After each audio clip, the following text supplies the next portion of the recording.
15 araw na palugit na ibinigay ng PCG Batangas para may alis ang 2 barko sa Balayan Bay matatapos ngayong araw.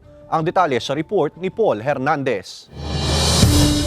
February 2, 2023 nang ibaba ng Philippine Coast Guard Batangas o PCG Batangas ang abiso sa Amparo Shipping Line sa may 15 araw na palugit sila para maialis ang 2 barkong nakasadsad sa Balayan Bay. Ngayong araw, magtatapos ang ibinigay na 15-day period.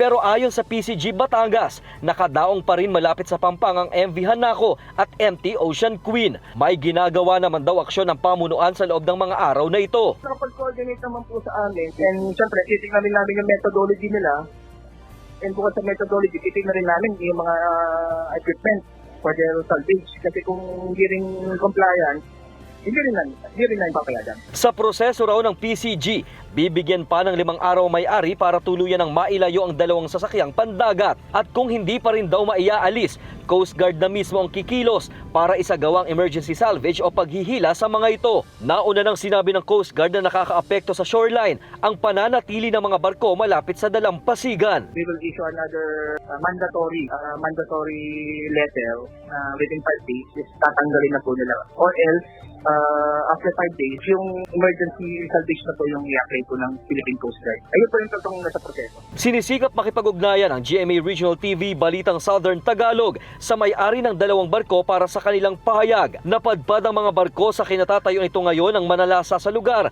ang bagyong Quinta, October 26, 2020. Kasama si Kel Ravaca, Paul Hernandez, Balitang Southern Tagalog.